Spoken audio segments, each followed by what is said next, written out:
of this century's most violent sport.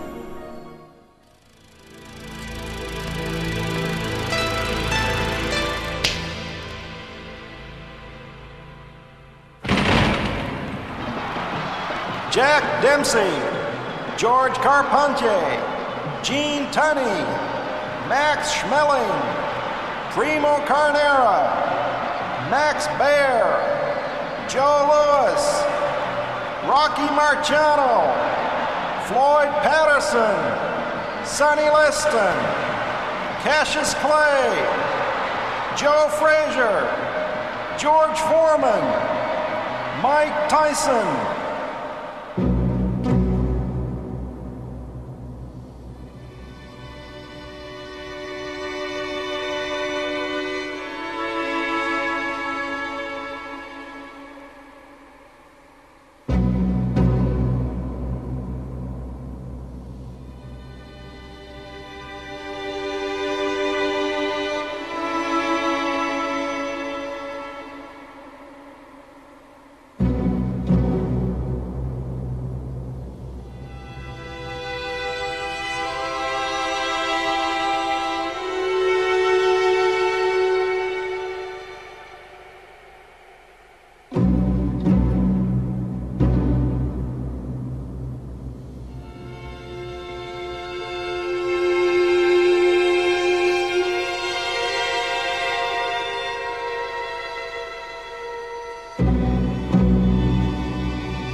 Heavyweight champions of the world, holders of sport's richest prize, the true icons of the century of moving pictures, a mirror of their age, the kings of the ring.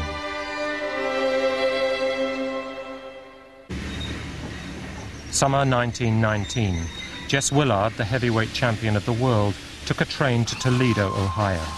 For a purse of $100,000, he was ready to defend his title against a new pretender to the throne, the Manasseh Mauler, Jack Dempsey.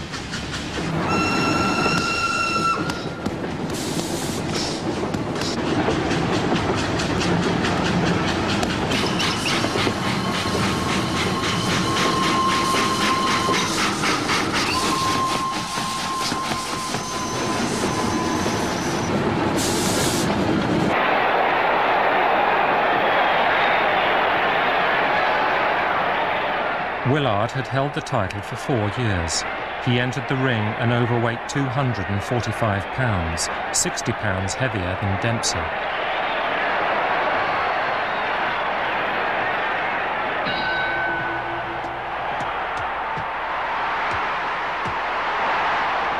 In the first round, and for the first time in his 8-year career, Jess Willard was knocked to the canvas. He went down 6 more times in the first round alone, under Dempsey's remorseless assault. Later, he alleged that Dempsey's bandages had been hardened with plaster of Paris.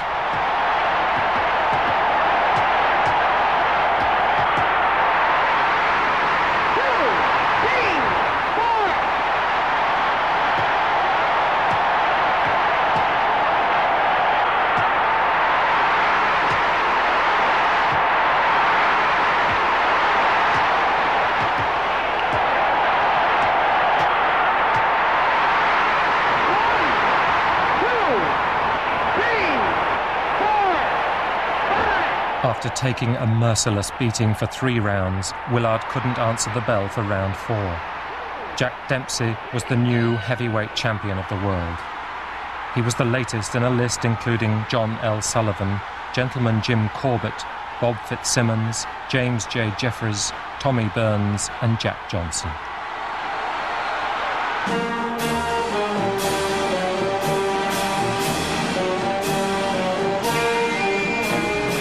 Jack Dempsey destroyed Jess Willard on July the 4th, 1919, 1 year and 1 week after the end of the First World War.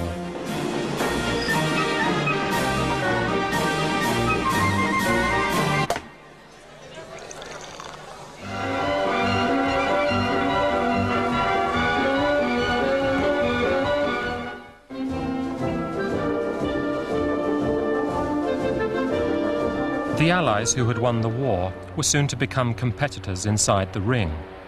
The Frenchman Georges Carpentier arrived to take a tilt at Dempsey's crown. Carpentier had been decorated for bravery. Dempsey was said to have dodged the draft. It was a match made in heaven by the legendary promoter Tex Rickard.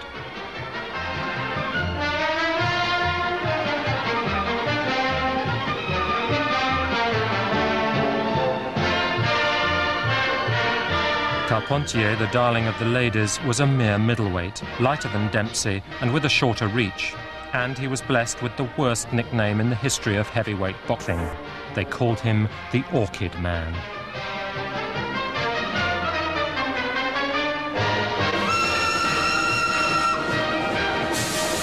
Public opinion was against Dempsey. The majority of boxing fans and sports writers favoured Carpentier, hoping that the Frenchman's superior technique would overcome the champion's ferocity.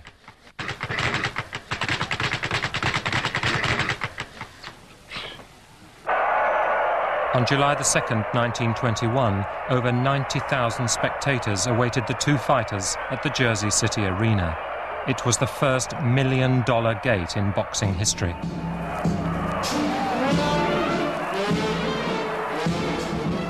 Rickard and Jack Cairns, Dempsey's manager, wanted to give the crowd their money's worth. They had taken Dempsey aside and asked him to go easy on the little Frenchie. First-round knockouts are bad for business.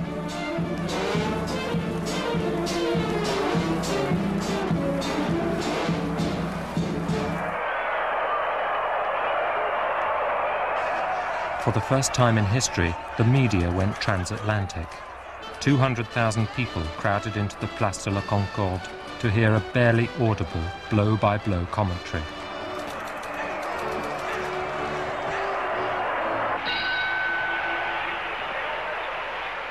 Although Carpentier was the crowd's favourite, it was Dempsey who generated the excitement. Hunched up, head down, humming as he went, he battled forward relentlessly. Carpentier, a skillful boxer, hung on gamely.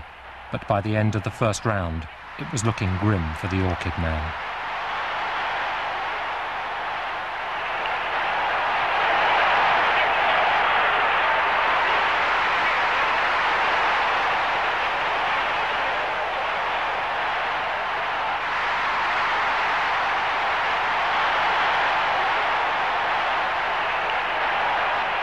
In the second round, Carpentier landed solidly, staggering Dempsey. For a brief moment, the tables were turned.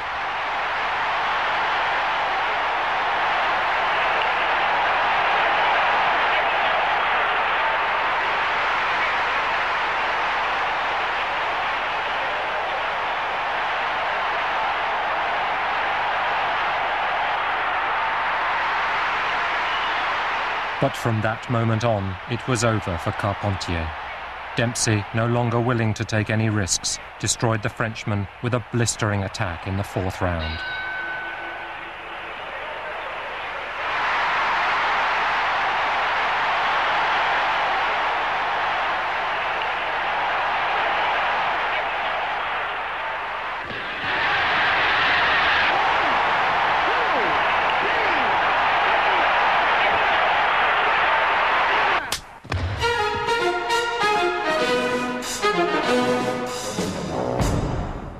After knocking out Carpentier and winning his next 2 championship fights, the world of showbiz beckoned Dempsey.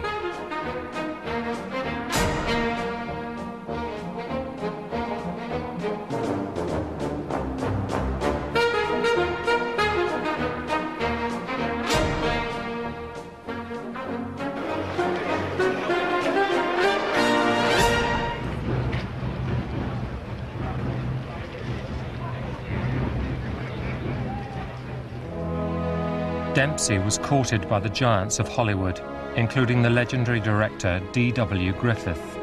He married the sultry actress Estelle Taylor, with whom he toured Europe. But while Dempsey was enjoying the high life, a new challenger emerged, Gene Tunney.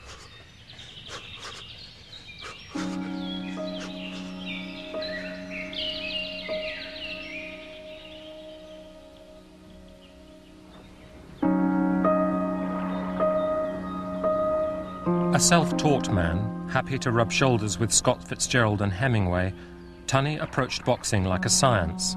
A successful boxer should have two ends in view: to avoid punishment and to make money.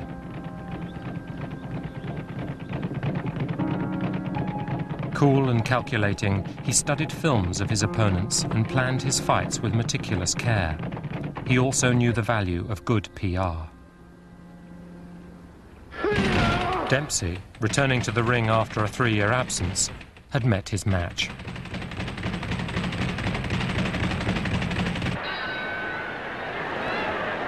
At the beginning of the fight, Tunney seemed intimidated by Dempsey's naked aggression.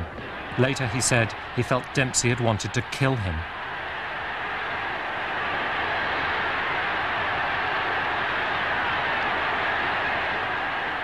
But round after round, the young challenger gradually gained confidence. Tunney first out-jabbed and finally out-slugged Dempsey.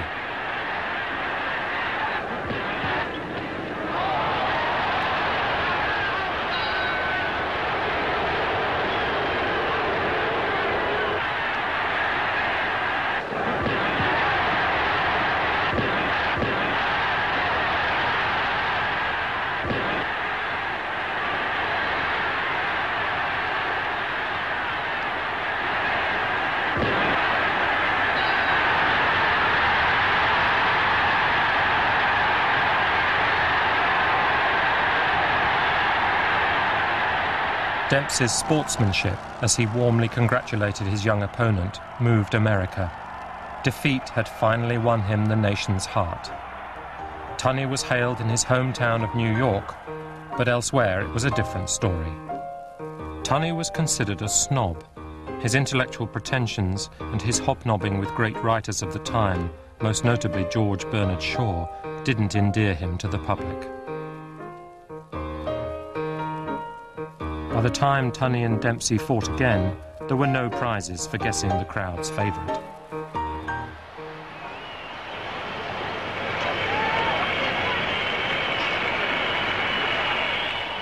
Gene Tunney was irritated by an indifferent crowd. People were welcome to boo him, he said, but they'd have to pay for the privilege.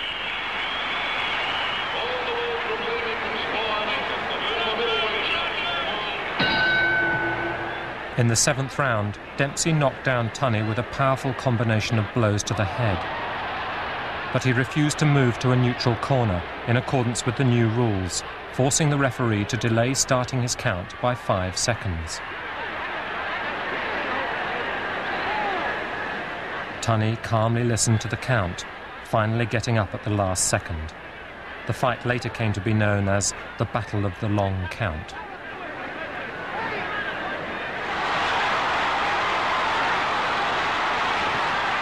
Back on his feet, Tunney brilliantly avoided Dempsey's furious onslaught.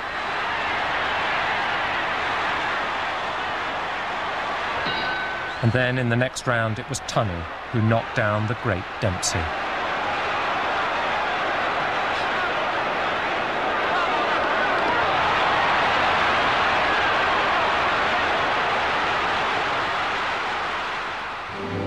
Dempsey and Tunney, the strong man and the educated dandy, were later to become the best of friends.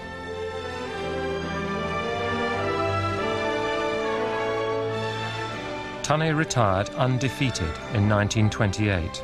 He set sail for the old world and married a wealthy Greenwich heiress in Rome. When he returned to the United States, he was met with a $500,000 breach of promise suit from a divorcee who claimed he had reneged on a promise to marry her. I'm going to give you a big kiss for France.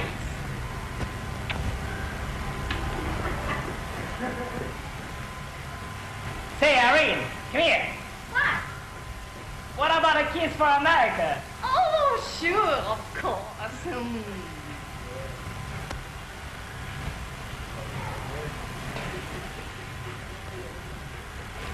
Boy!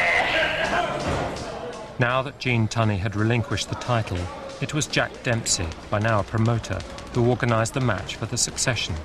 The two protagonists were the American Jack Sharkey and the German Max Schmeling. Kann ich gefallen, mein Junge? Ja. Und dir auch? Den Kindern hat's gefallen und mir hat's auch gefallen.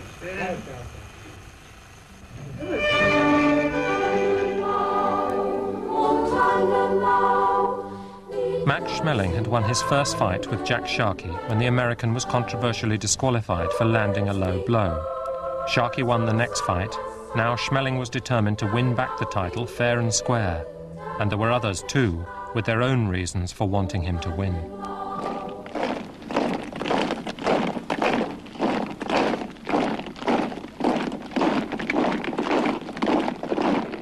Throughout his career, despite pressure from the Nazis, Schmeling remained loyal to his Jewish manager, Joe Jacobs. It was Jacobs who coined the phrase, "We was robbed."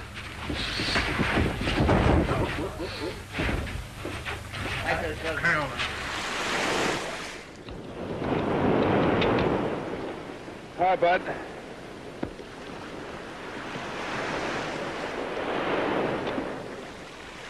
How long do you have to do this? About 2 or 3 hours. Strengthens my hands, you know, makes them strong. Just turn around like that, see? Boy, I'm tired, you know? To earn his crack at the title, Schmeling had first to fight the leading contender, Max Baer, the Sandcastle man.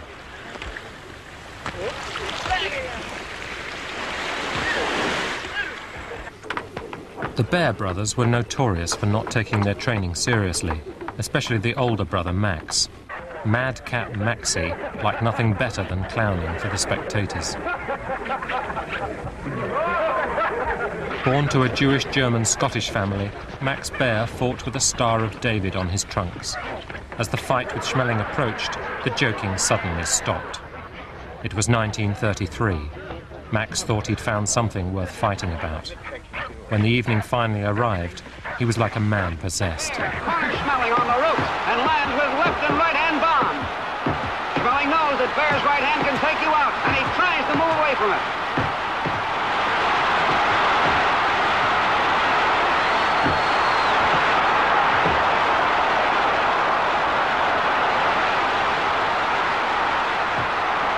Baer sets Schmeling up with a fast left to the midsection. A tremendous overhand right. Schmeling is down.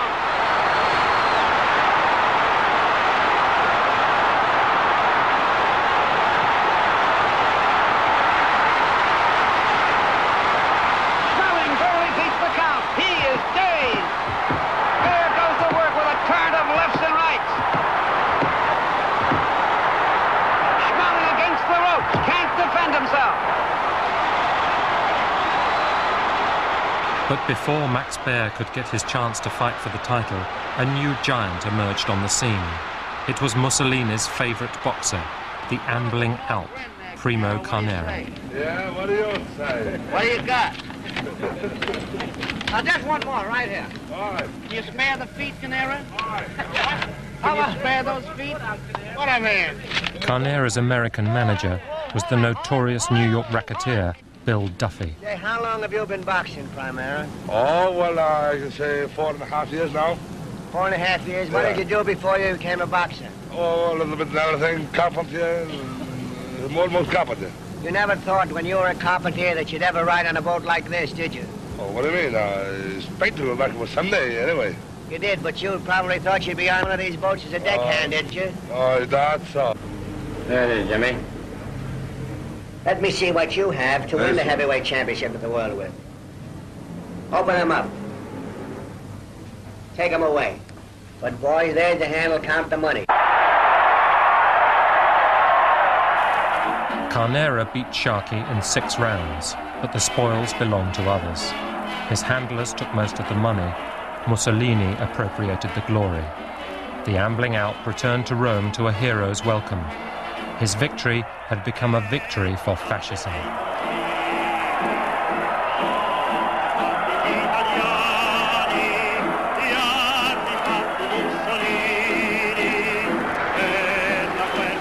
On October the 22nd, 1933, Mussolini presided over the carnival surrounding Carnera's defence of his heavyweight title against the Basque, Paulino Euskadin. Wearing a black shirt in the ring, Carnera won again. He returned to America for an exhibition tour which made his handlers $20,000, but he didn't see much of the money. With Carnera, Boxing had turned into a circus, and he was the clown.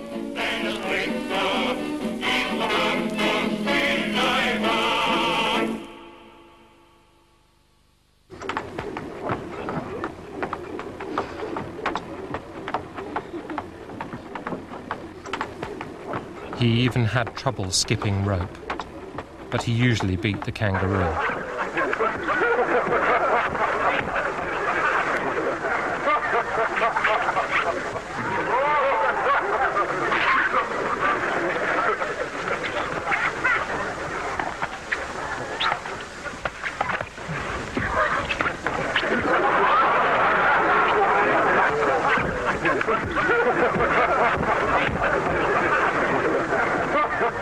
Max Baer was amused too.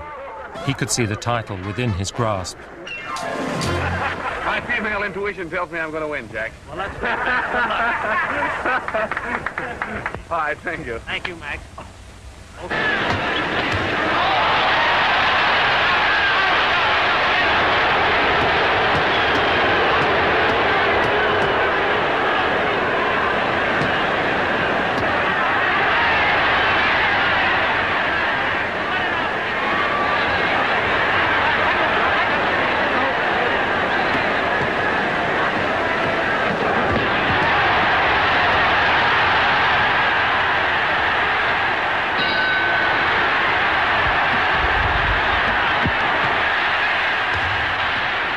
The film of the fight between Baer and Carnera was a comedy hit in cinemas across the globe.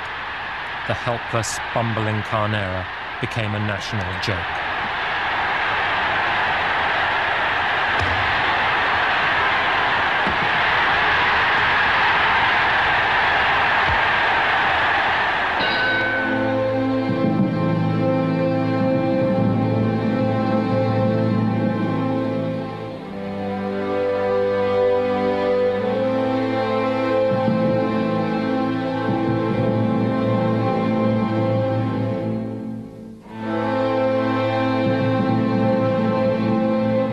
Winning the heavyweight title, Baer married one of his social workers, as he liked to call the groupies who constantly hovered around him. Barely a year later, still preferring fun and games to real training, he was defeated by the Cinderella Man, Jimmy Braddock, a 10-to-1 underdog. But a brilliant new star was already on the rise. Who's that? Oh, Meyer. What's his name? Him? Joe Louis. Joe Louis.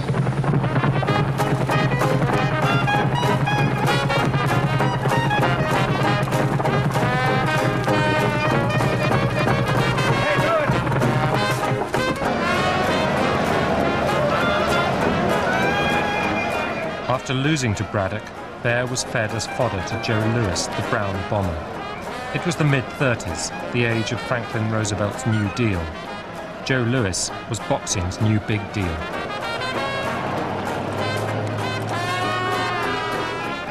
Black America had its first great hero. Well, I'll tell you, I saw more than one Joe Louis in that ring. It looked like whole Harlem was there. In this little ray of sunshine, you know, he couldn't go through those clouds. Too many dark ones. Knocking out Max Baer was Joe Louis's wedding gift to his first wife, Marva Trotter. Doubly happy. Yeah, what makes you more happy, to beat Baer or to be married to this charming lady? I think to be married. Was it a tough fight, Mr. Lewis? Yeah, it was a tough fight, but I think I had the toughest fight home every night. How about a nice big kiss and finish it? Yeah. That won't happen. If Joe Louis was Black America's first great hero, he was also a totem of free world democracy. Hitler determined that Max Schmeling should come back and deal a blow on behalf of the Aryan race. May the best man win. I seen Joe Louis last December to fight Paulino. I've seen the picture of the Louis and Max Baer fight.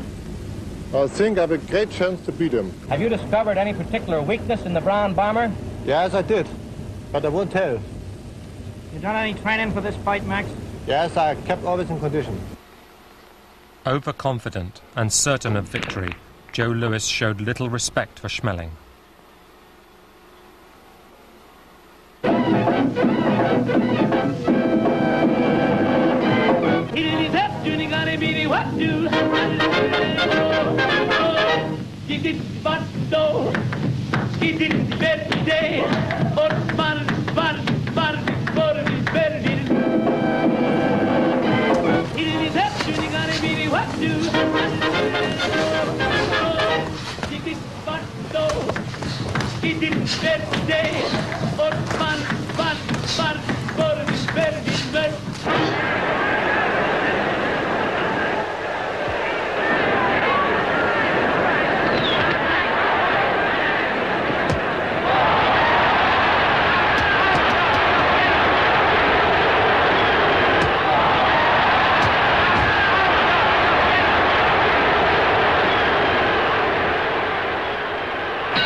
Like Gene Tunney, Schmeling always studied film of his opponent's fights to spot their flaws.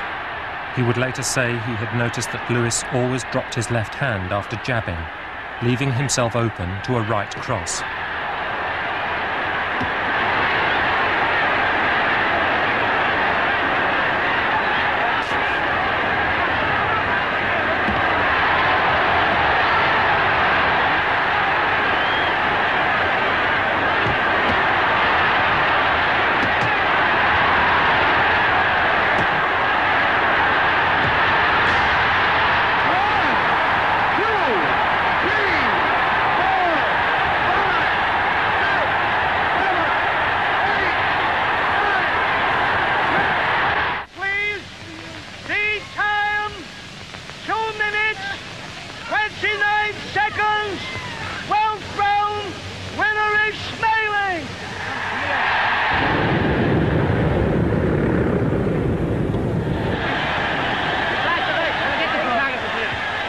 Für das Ansehen des deutschen Volkes in Amerika gekämpft haben.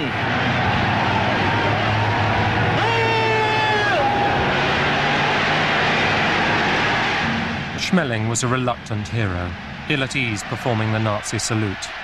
He was not the National Socialist the press delighted in describing, any more than Carnera had ever been a true fascist.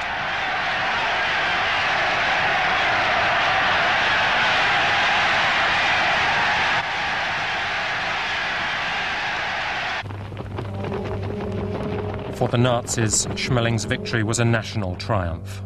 Further glory came in the 1936 Olympic Games in Berlin, where Germany won 33 gold medals against only 24 for the United States. 2 years later, it was time for Schmeling to add the final touch to Germany's athletic dominance. The return match with Louis would take place in New York, and this time the world title was at stake.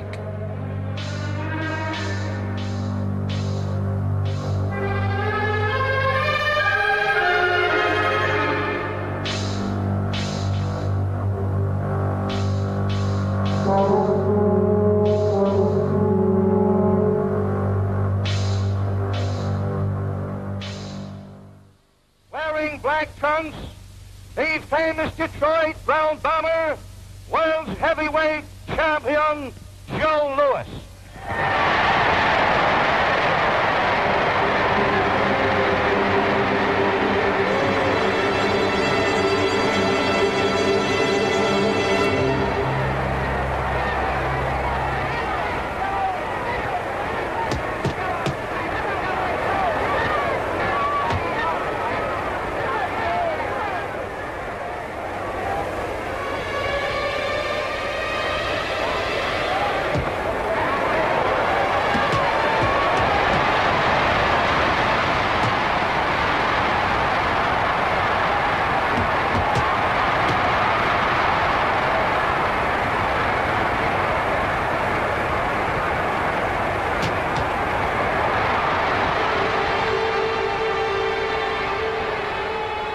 The Joe Louis meeting Max Schmeling this time was a vastly improved fighter, faster, stronger, and more ferocious.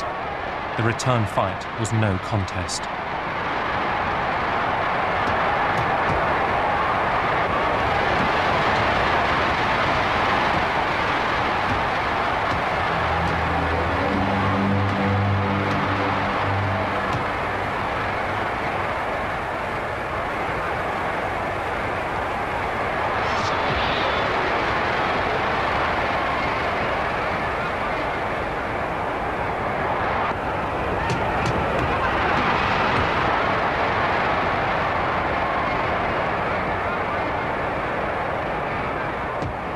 Schmeling was totally destroyed in 2 minutes and 4 seconds of the first round.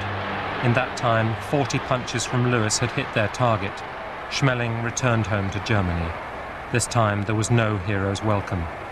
He was called up as a paratrooper.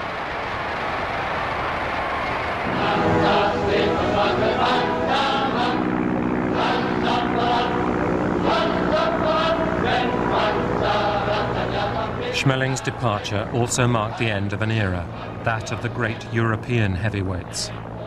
Lewis was perhaps the greatest heavyweight the world has ever known. He defended his title over 20 times in 4 years. It was a record that has never been matched, and probably never will be. It could have been a still greater achievement had the war not intervened.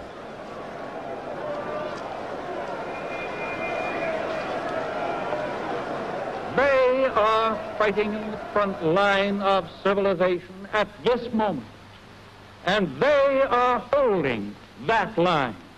From America, they need tanks and guns and ammunition. From America, they will get tanks and guns and ammunition. From America, they need planes. They will get planes. Yes, from America, they need food. And from America, they will get food. Never in all our history of America faced a job so well worthwhile. Like millions of young Americans, Lewis was drafted. And of course the military didn't overlook his PR potential. This is an official message from the War Department to all you men and women who turn out equipment for our Army and Navy. I want you to meet one of the greatest fighters of all time, Sergeant Joe Lewis, a heavyweight champion of the world. Sergeant Lewis. I wish I could talk to all you folks who wakes. Shy and ill at ease, but always generous, Joe Lewis donated all the earnings from 2 of his fights to U.S. Army relief. To all you folks who wait for the war. I've got an interesting job in this Army. I go around to Army camps and give boxing exhibitions.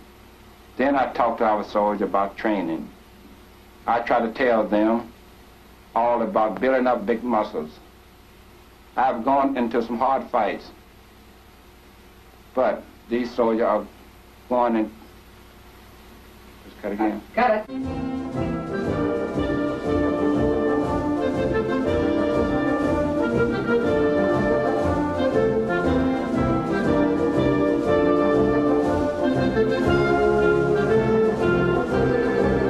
All the great heavyweight champions joined the war effort. True to form, Max Baer kept on clowning while he signed up for the army. Tunney headed for the Pacific, while Dempsey, the draft dodger, joined the US Coast Guard and went on wooing the cameras at the age of 50. Some people said he had a war to catch up on.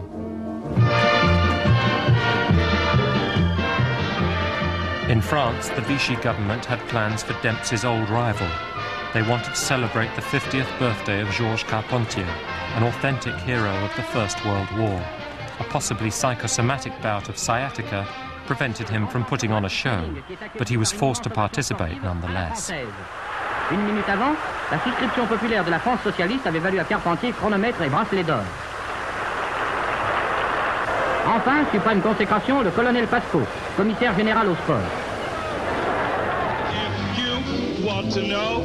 Take a look at Brown Bomber Joe. That's what the well-dressed man in Harlem will wear. One man, shade of green, all now let's back on. Oh, that's what the well-dressed man in Harlem will wear. That's really on the big stuff.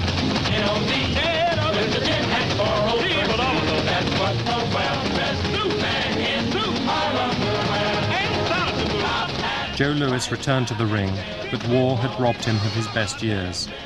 It was a sluggish brown bomber who faced Jersey Joe Walcott on the 25th of June 1948, in the midst of the McCarthy years.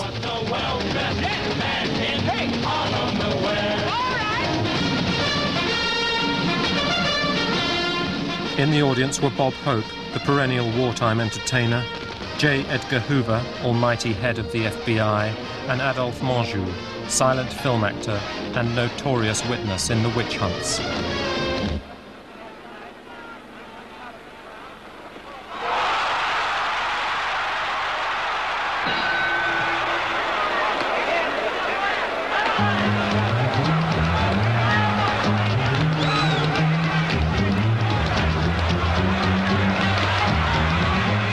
In the 11th round, Walcott was leading on points, boxing brilliantly to keep Lewis off balance. But Lewis finally broke through Walcott's defense.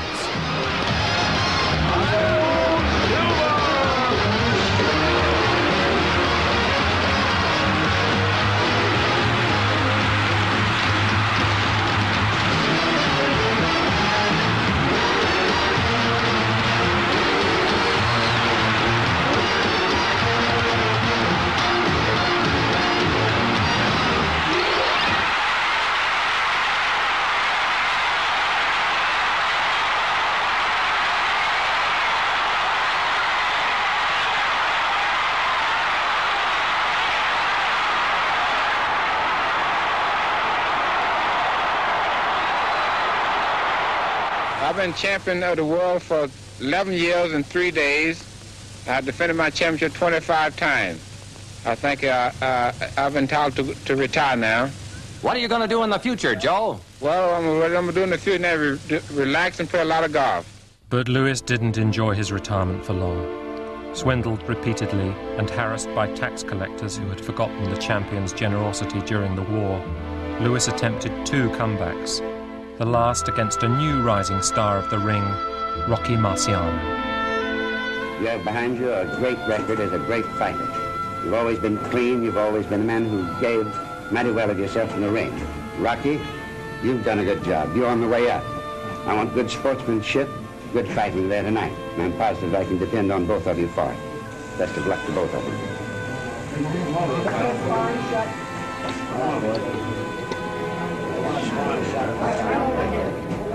Hello, boxing fans, wherever you may be, but especially to those in New England. I'm in good shape for this fight, and I hope I come through all right. Hold it there, Rocky. Don't go.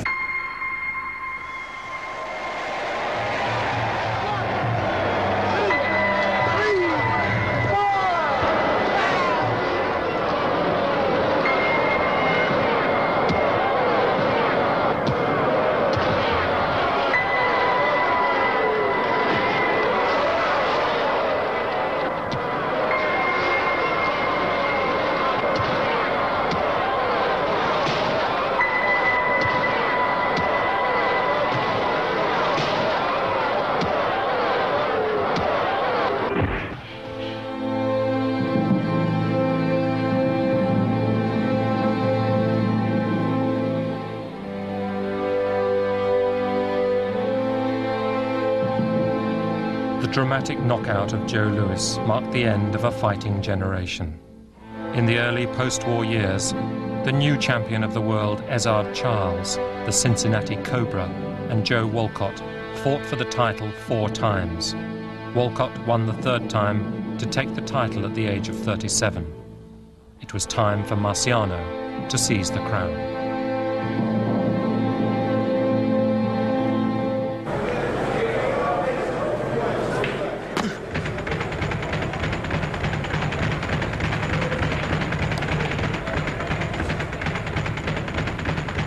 Just 5 feet 11 and weighing barely 13 stone, Marciano developed his power thanks to one of the most punishing training regimes boxing has ever known. He was as strong and fresh in the 15th round as he was in the 1st, and he was mean.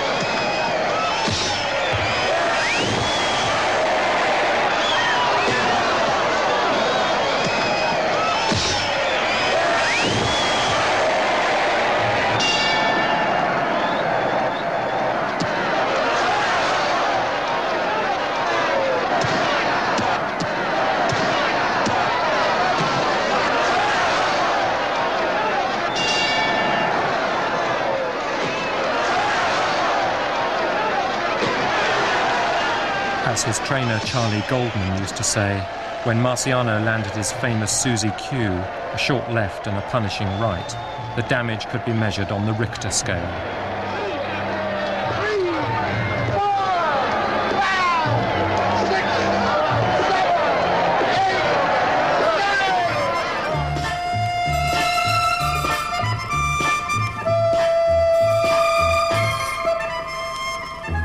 Marciano was the eldest of 6 children, and his Italian immigrant parents had settled in Brockton, Massachusetts. They say Rocky got his physical power from his mother.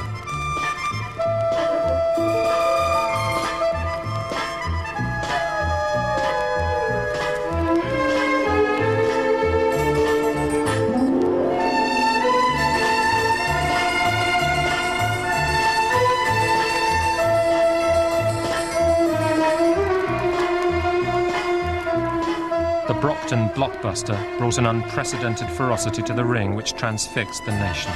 His technique may have looked crude, but it was frighteningly effective. He smashed his opponents with attacks of devastating power, never letting up, demolishing his challengers one by one.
Made a mistake here. What is that? What are you, crazy? No, wait, no!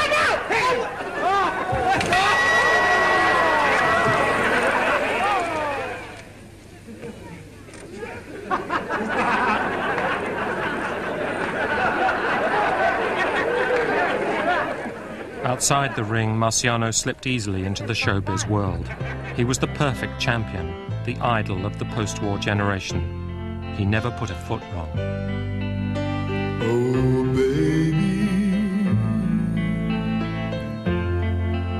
please take me back with you. I love you, I still do.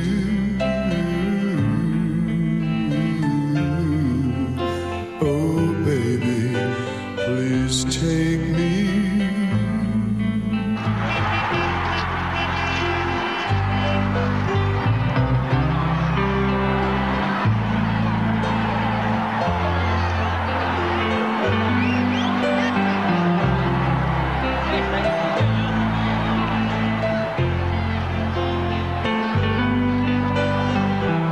I would like to announce my retirement from boxing at this time. I didn't ever really get hurt in the ring, and I feel perfect physically, and probably still had 2 or 3 good fights left. I like to profit by others' mistakes, and if Joe Louis couldn't make a successful comeback, I will not try it. Rocky, who do you think is the best contender in the ring right today for heavyweight honors? Well, I say that Archie Moore has a good chance, along with Floyd Patterson.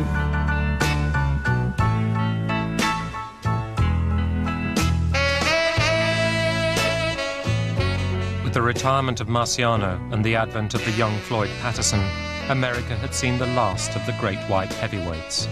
But the new black world champion appealed to everything that Americans liked in their fighters.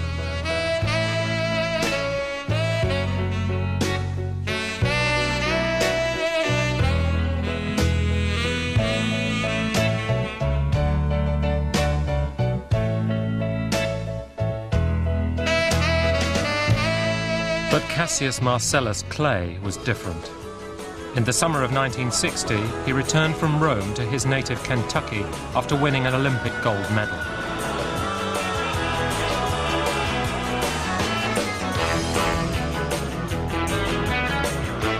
Clay was only 18 when he signed his first professional contract with a syndicate of millionaire white businessmen. He was guaranteed $10,000 in cash, plus a salary of $4,000 a year, plus 50% of all receipts. His first opponent was a former police officer by the name of Tunny Unsacker. Cassius, how do you feel today? Pretty good. How you doing? I hear you met Don Juan today. How was he? Yeah. He wasn't too friendly. What do you have to say? He didn't even shake my hand. What are you going to do about that? Now you must fall. Whoever stands in my path at that time, either Liston or Patterson, one of them will fall. The young Clay was making a name for himself. But in the meantime, the show went on.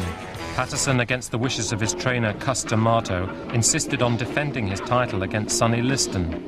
Liston was one of 25 children of an Arkansas cotton farmer and had learnt his craft in prison while serving a 5-year term for burglary.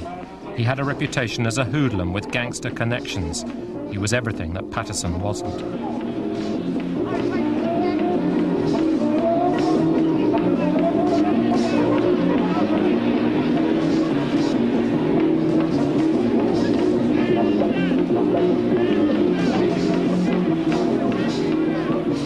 Patterson was putty in Liston's hands. Meanwhile, in London, Clay defeated a brave Henry Cooper. Clay's excited description of the fight signalled the opening shots of a wild publicity campaign as he approached his bout with Liston.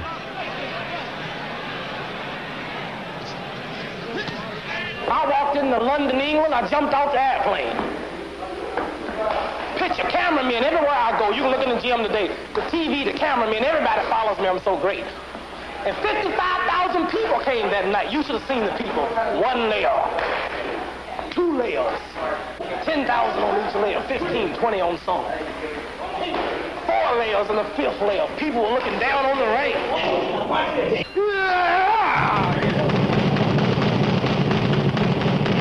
Clay comes out to meet Liston, and Liston starts to retreat. If Liston goes back an inch farther, he'll end up in the ringside seat. Clay swings with his left. Clay swings with his right. Look at young Cassius carry the fight. Liston keeps backing, but there's not enough room. It's a matter of time. Clay lowers the boom. Now Liston disappears from view. The crowd is getting frantic, but our radar stations have picked him up. He is somewhere over the Atlantic. Liston is still rising, and the ref wears a frown, for he can't start counting till Sonny comes down. Who would have thought when they came to the fight that they had witnessed the launching of a human satellite? I'm for real, man. You just get past Patterson. Come on, rank number 2. Jones will fall in 5. Sonny, come over and make that offer. Come over and make that offer. And you be there to see it, you hear? Man, I don't get hit. I'm the fastest thing on 2 feet, man. You crazy?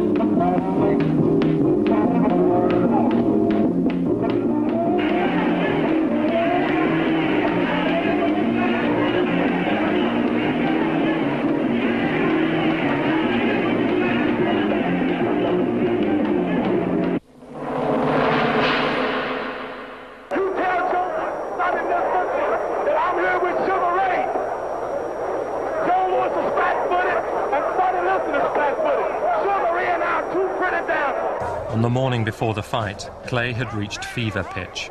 At the weigh-in, he could barely control himself. He predicted a win in 8. Liston thought 2 would be enough.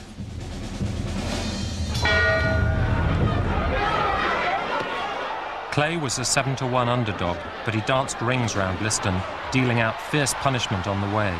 The young challenger gave the world a lesson in boxing. Liston looked crude and slow in comparison, his feet unable to keep up with an opponent 10 years his junior.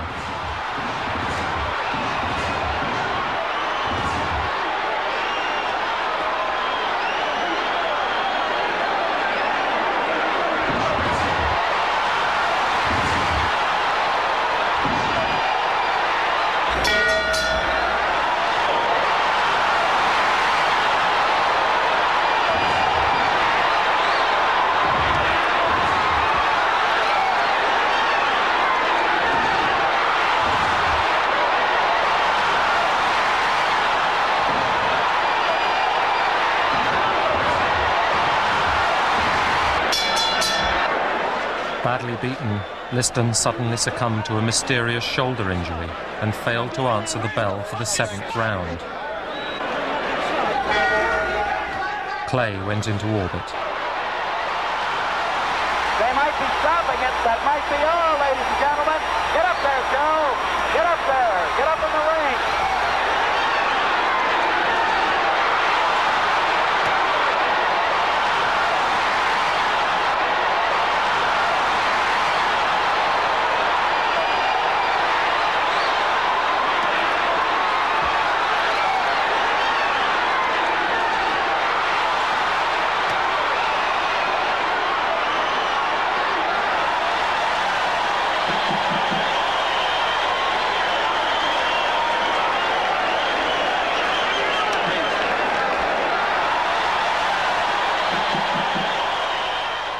His massive self-confidence had been vindicated.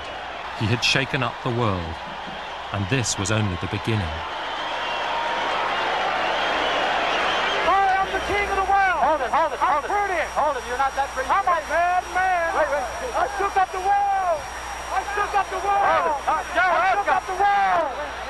You must listen to me! I am the double! All right, hold it. Ladies and gentlemen, I must tell you this. Joe, hold it. They're throwing the champ, but I don't think so. All right, tell us this. All right, Cash. Thank you. Thank you. Cassius Clay, the heavyweight champion. Let's get our champion, Joe Louis, over here. You have to read the history of slavery to understand. There were two kinds of Negroes. There was that old house Negro and the field Negro. And the house Negro always looked out for his master. He ate the same food his master ate and wore his same clothes. And he could talk just like his master. Good diction.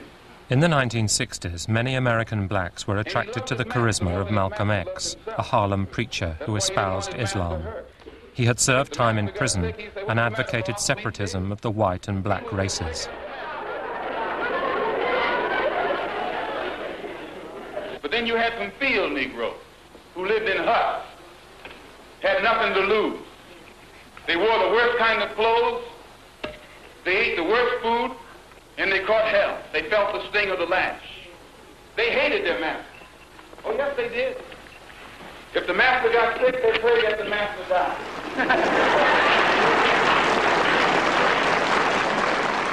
Clay converted to Islam and forged an association with Malcolm X and the black Muslims. "I believe Allah has a purpose for me," said Clay. "Being the world champion is just a part of it." In 1964, he travelled to Africa, where he married Sonji Roy in a Muslim ceremony.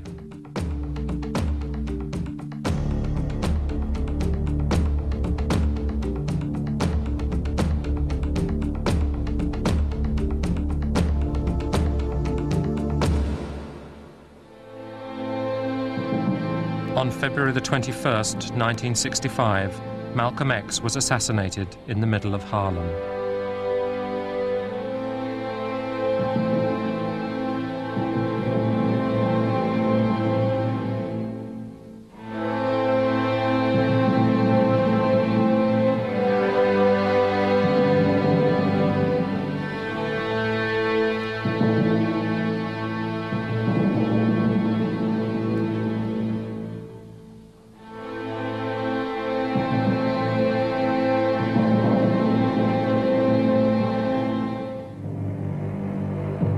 Clay dropped what he called his slave name to become Muhammad Ali. hence the boos and jeers of the white crowd as he entered the ring for his return match with Liston on May the 25th, 1965.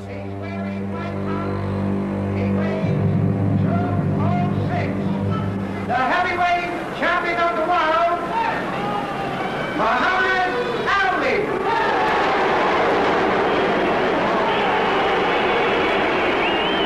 The referee is former heavyweight champion, Jersey Joe Walcott.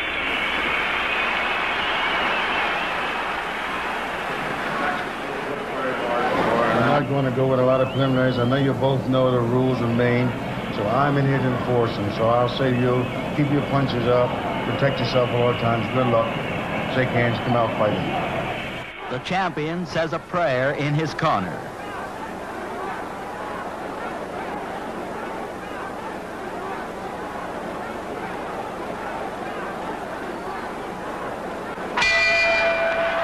Clay takes the lead at the start. As he did the night he won the title, Clay uses the ring, makes Liston look slow.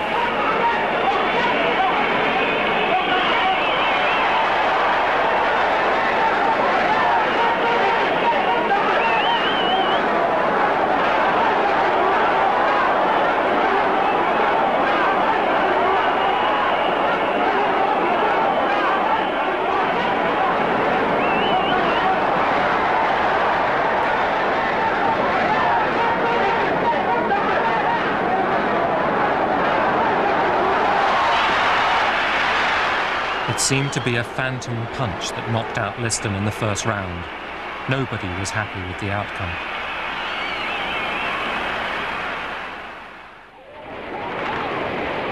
By 1965, US forces in Vietnam numbered 125,000. Muhammad Ali, like most young blacks, was drafted for military service.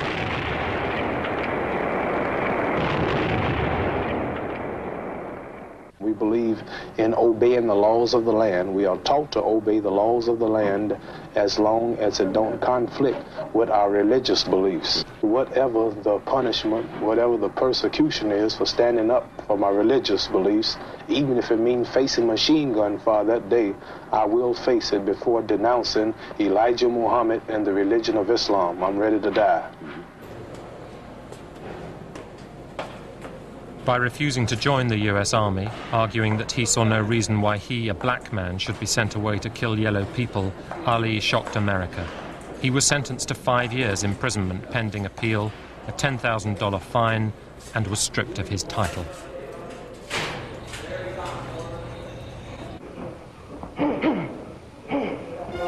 At the Olympics in Mexico, while other athletes raised black glove fists on the winner's podium, the young George Foreman, winner of the heavyweight gold medal, made a point of waving the American flag.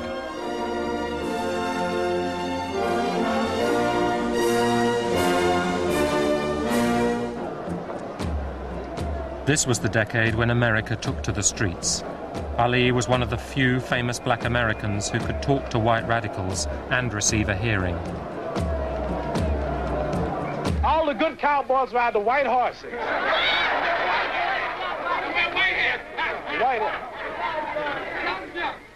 The White House.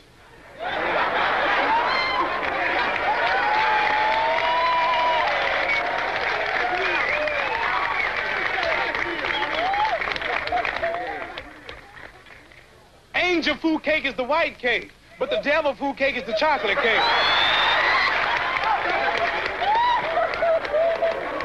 Now, I'm sure if there's a heaven in the sky and the color folks die and go to heaven, where are the colored angels? They must be in the kitchen preparing the milk and honey. Oh, that's fine. What's that? Embalming fluid. Why wait?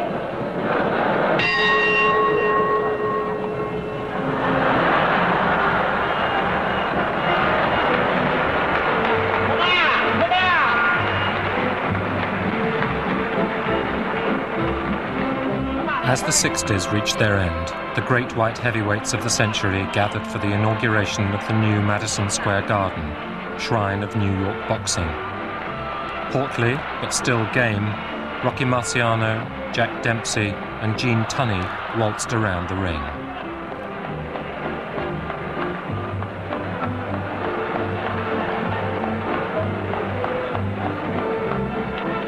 Meanwhile, just round the corner, singing in a small Broadway theatre, paying for his lawyers and providing for his family, was the renegade Muhammad Ali. In a sky so light, it seems Snow White on one bright morning soon. Dancing in the sky, you're gonna spy up high a black balloon. Ali returned to boxing in 1970. His first fight that year was on October the 26th. Then finally, on June the 28th, 1971, 8 out of 9 US Supreme Court judges declared that he had been unjustly convicted. A page in history had been turned. Dancing feet beneath big black balloon.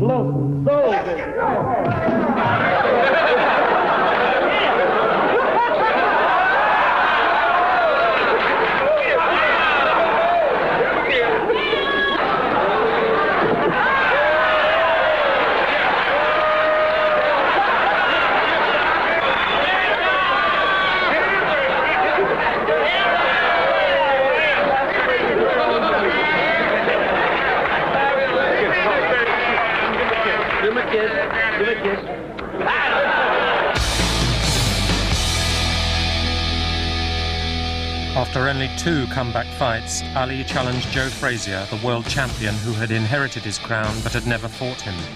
Ali had lost 3.5 years at his peak. Some said his lightning speed had gone. He wanted to prove them wrong.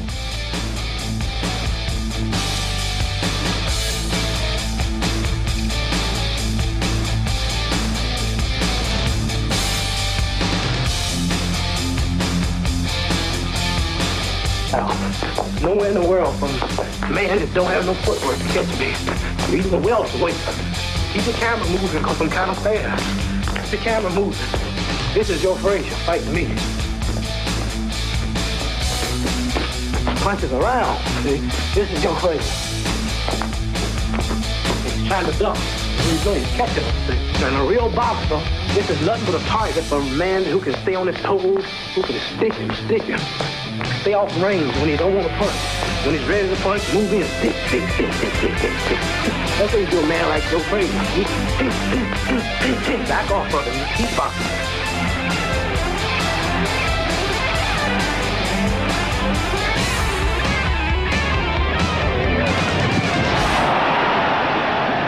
On the 8th of March 1971 in New York, for the first time ever, 2 undefeated world heavyweight champions faced each other in the ring. For once, Ali's doubters were proved right. The speed had slowed. The reflexes were blunted. Ali shakes his head. He's signaling to his fans that Frazier didn't hit him. Ali tells Frazier that didn't hurt. I really think the guy's kind of sick in the head with it. Because some part of the fight he rapped off and said, "Don't you know I'm God?" So he keeps saying this, you know what I mean? Every time he throw a punch, you know, "Don't you know I'm God?" And I got under some of them questions. I said, "Well, God, you're going to get whipped tonight." Both men ripping, tearing, bombing punches at each other. This is what the crowd came to see. Ali tells Joe, "Come on back." And come back he does. Ali almost goes down. Ali in desperate trouble. Ali holding on. Frazier trying to end it here in round 11.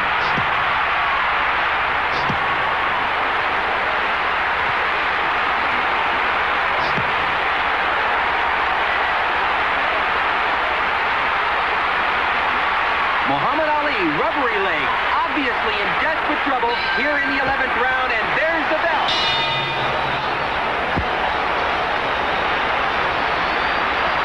An explosive left to the jaw, and Muhammad Ali goes down. Let's watch this perfectly timed left to the jaw.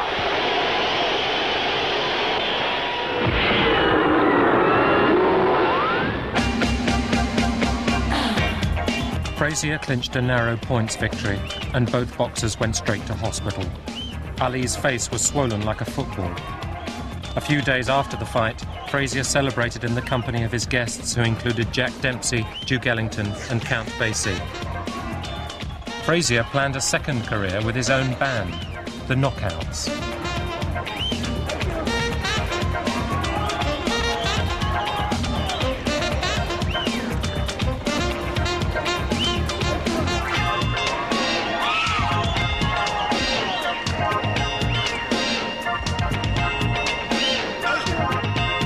Last night he said that he didn't think you wanted to fight him again. Oh, how wrong he is, boy. You know, like right now, I don't have to, after a week or two go by, it'll all come back to me, but right now I want to rest and go home and relieve myself of this sort of swollen jaw. I'm going to retire till he comes back. I'm going to sing rock and roll till, let's say Muhammad Ali, what y'all call him, I call him Cassius Clay, get ready to come back. I'll retire and spend time with my band until he get ready to come back.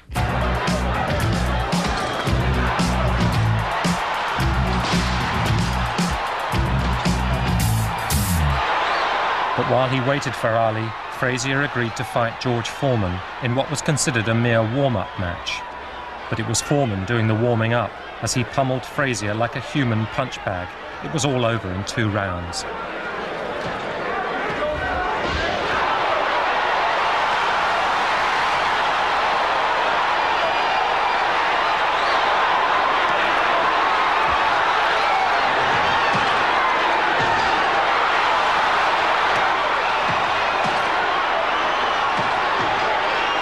A few months later, Ali was named as challenger to the awesome Foreman, who was now widely regarded as unbeatable. I never worry about hitting power. So a man like George that comes out with those big... That's why he throw him, he draws them back. Hey, watch out, here come the left. Here come the right. Get ready, here come another left. That's what I hear when he's throwing them. So when a man, so I don't believe that I'm going to be knocked out and punched around. Experience. The 30th of October, 1974. 60,000 spectators crowded into the Kinshasa Stadium in Zaire. Ali versus Foreman, the rumble in the jungle, a night immortalized in Norman Mailer's book, The Fight. Each protagonist had accepted the astronomical purse of $5 million, but for Ali, the African soil seemed more important than mere dollars. Nobody knows whether Ali and his associates had any influence over the fight's late start time. Whatever, they were stealing the show, while Foreman was losing his nerve.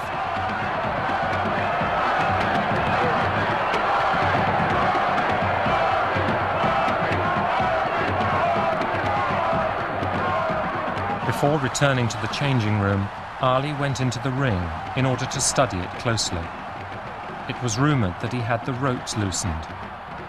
This was just one of the many myths that surrounded that extraordinary Zairean night.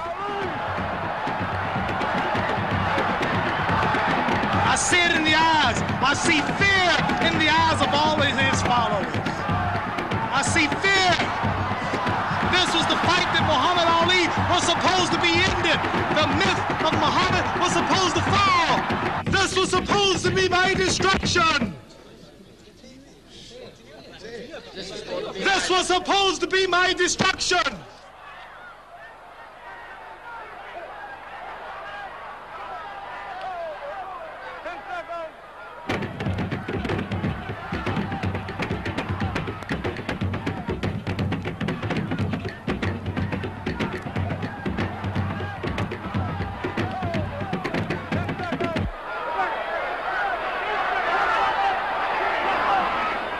Round one, Ali bouncing around, shifting left for right.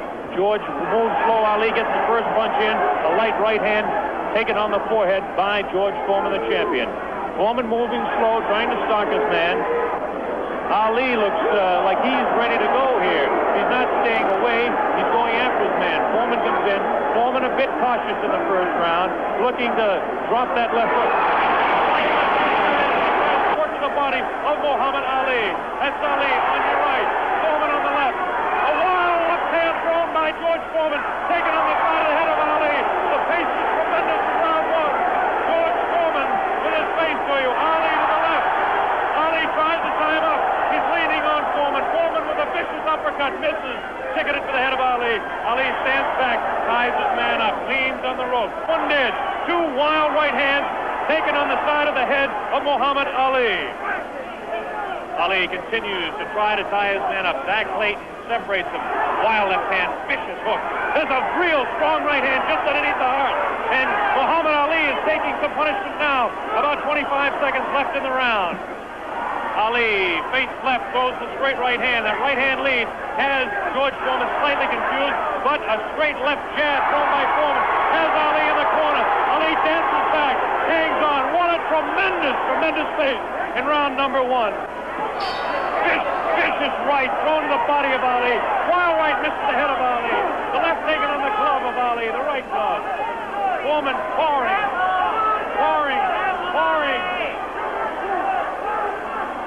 Foreman trying to set him up. Ali, this is a cruising round for him. Foreman wailing away, and Ali says the second best punch.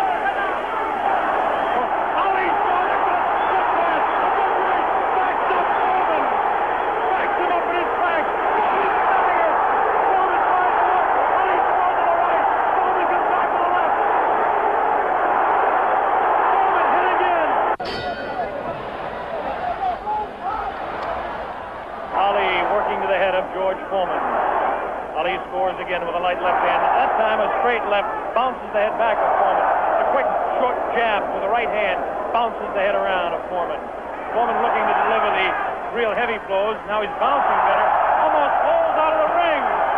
Muhammad Ali is bouncing around pretty good for the 24-year-old Foreman, hanging pretty tough in there. Again, I caution you to look for the one punch that George Foreman can deliver at any time. Ali, a sneaky right hand. Another sneaky right hand. This time he works over the shoulder of Foreman. It's the combination.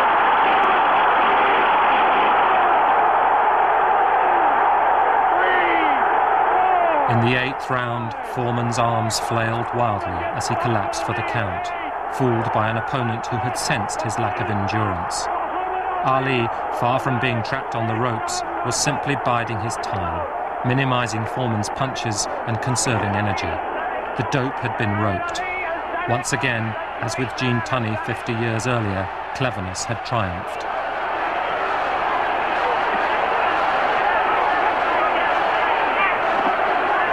This is the most joyous scene ever seen in the history of boxing. This is an incredible scene. You can't say my legs are gone. You can't say I was tired, because what happened? I didn't dance from the second round on. I stayed on the ropes. When I stay on the ropes, you think I'm doing bad. But I want all boxers to put this in the page of boxing. Staying on the ropes is a beautiful thing with a heavyweight when you make him shoot his best shots and you know he's not hitting you. I would have gave George Foreman 2 rounds of steady punching, because after that he's swinging like a sissy. He was mine. I told you I'm the real champion. I told you I'm the champion of the world. All of you bow. All of my critics crawl. All of you suckers who write the Ring magazine, Boxing Illustrated, all of you suckers bow, because the stage was set. You made him great. You made him a bad Joe Louis. You made him a hard puncher. But I want everybody from this moment on to recognize me as the scholar of boxing. Assalamu alaikum to all the Muslims.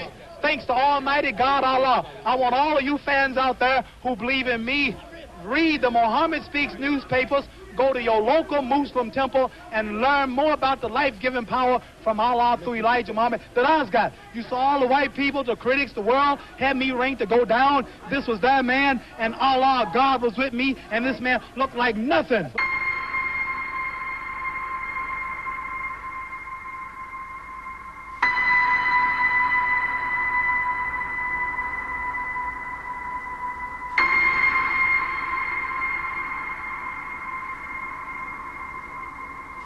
A year after Kinshasa, Ali defended his regained heavyweight championship against his old adversary, Joe Frazier.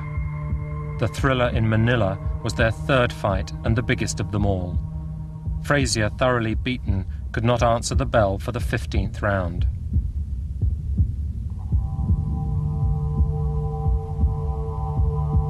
Ali, totally drained, raised a victorious arm before collapsing in the ring. The glory years were gone.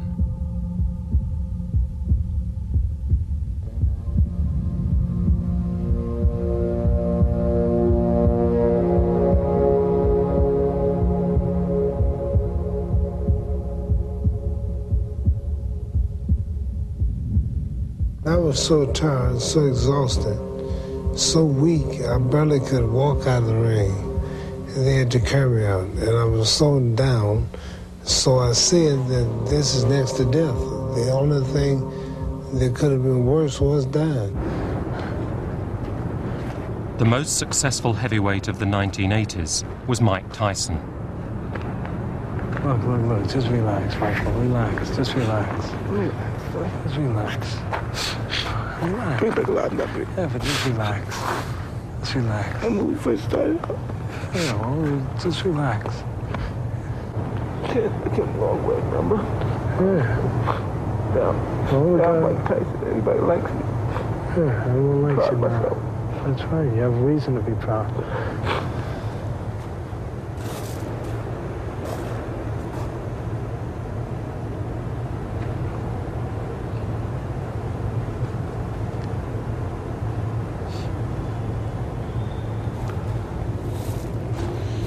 Let's go get ready for a fight. Come on. As young fighters, all the great US post-war champions had won Olympic gold medals: Patterson, Clay, Frazier, Foreman. But Mike Tyson never made it to the Games.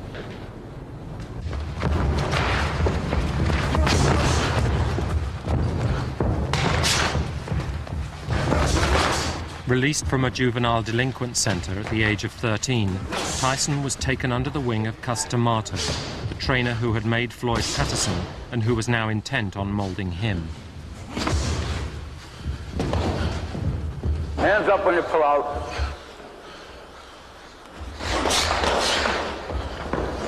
You gotta score points when you get inside. So score points like you're doing the amateur. And spring to the side.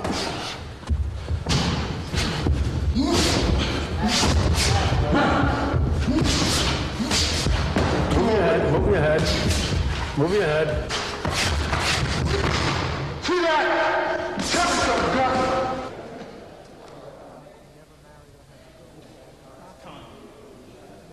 Time.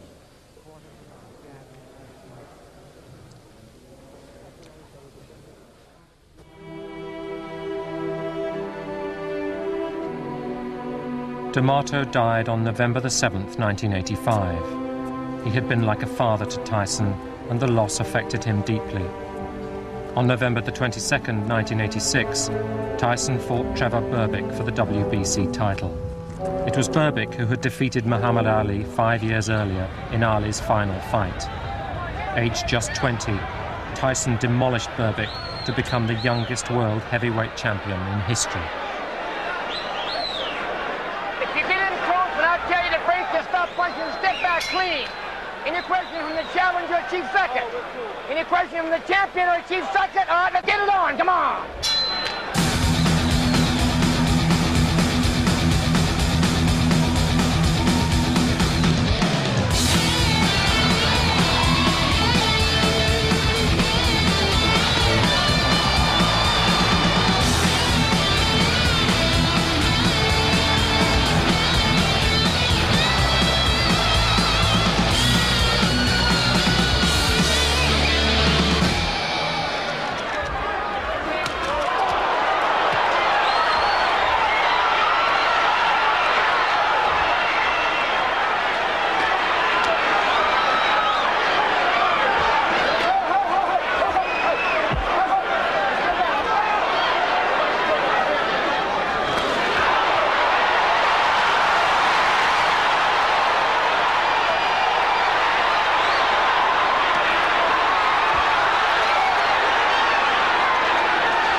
Mr. Tyson.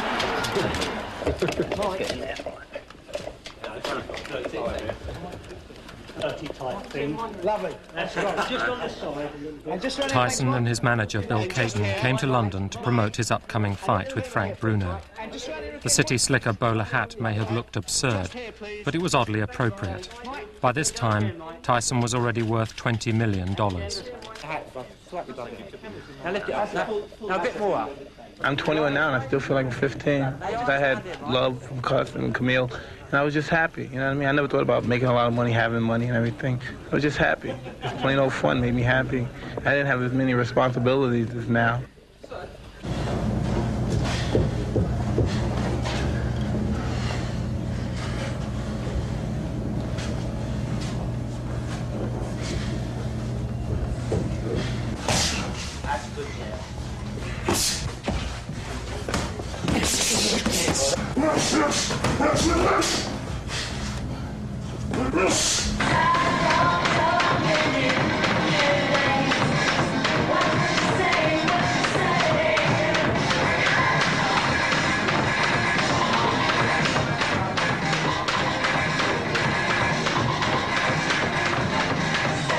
In the 1980s, TV rights meant that even more money could be made from boxing.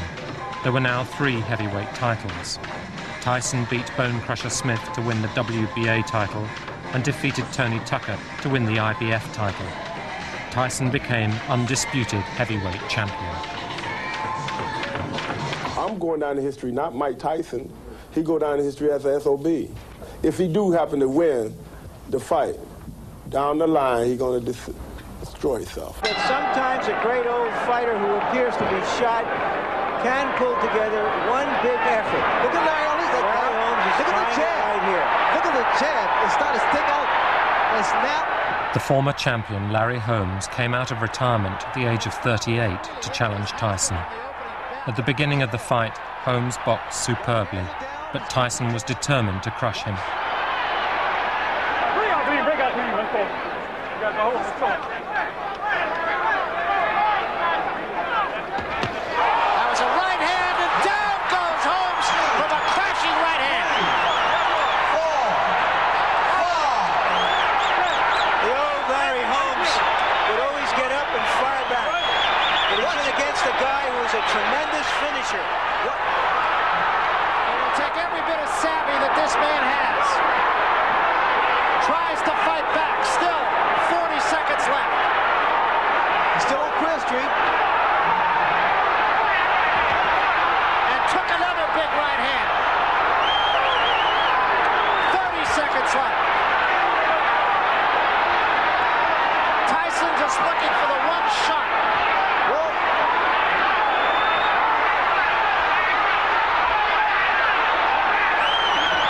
15 seconds left.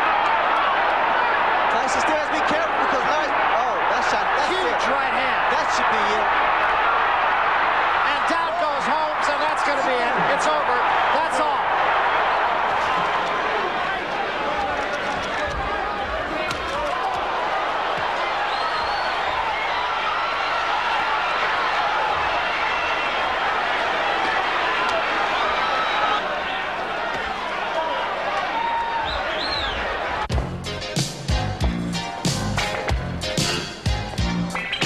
The soap opera star Robin Givens entered Tyson's life.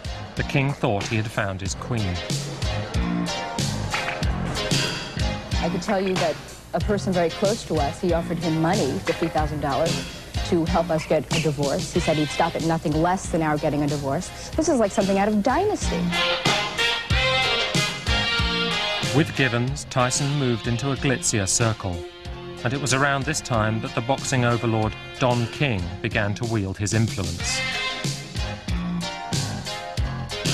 Power, power, power. Now, you are playing with power. Punch Out. Mike Tyson's Punch Out from Nintendo. Now you're playing with power. Now we'll see who's the champion. And who's the chump?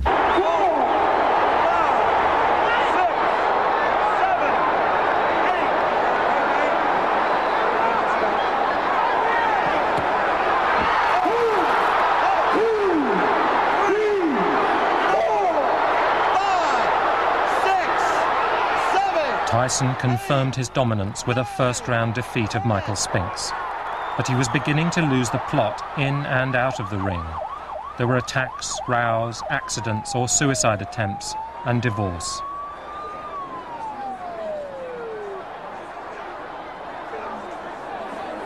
In 1956, Sonny Liston had got into boxing via prison.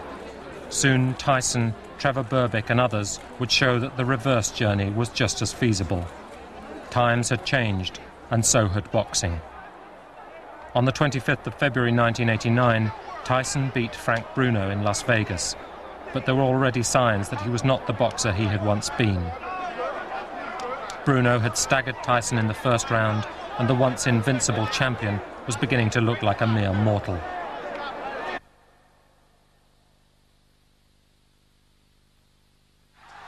As suddenly as that. Can he beat Nemesis came in the form of James Buster Douglas in Tokyo on February the 11th, 1990. Douglas coming back with a left and right. Tyson is wobbling. Tyson needs the ropes for support. Douglas wailing away. Without the ropes, Mike would have gone down. A desperate one-eyed fighter. Brawling willingly just to try to get in the shot that will finish things in. Oh, the uppercut. What an uppercut by Douglas, and down goes Tyson.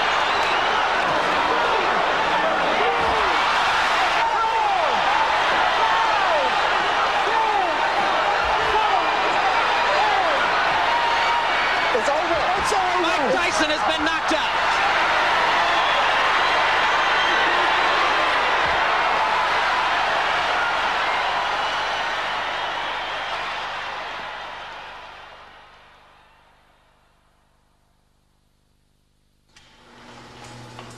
On February the 10th, 1992, Tyson was sentenced to 6 years' imprisonment for rape.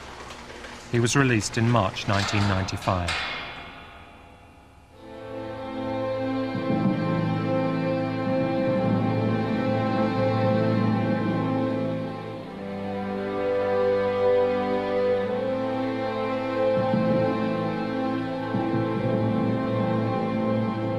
The magnificent Ali is mentally shattered and suffering from Parkinson's disease.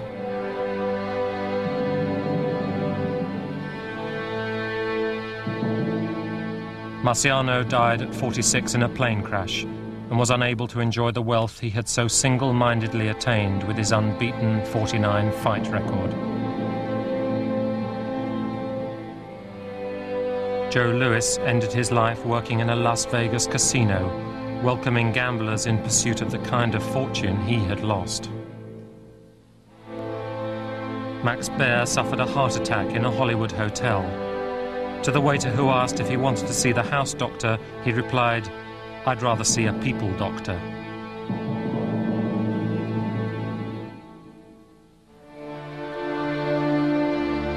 The only consolation for Carnera, robbed by gangsters of everything except his liquor, was to die of cirrhosis in his native Italy. Max Schmeling abandoned the glamour of the ring for the security of corporate life. He became the chairman of Coca-Cola in Germany.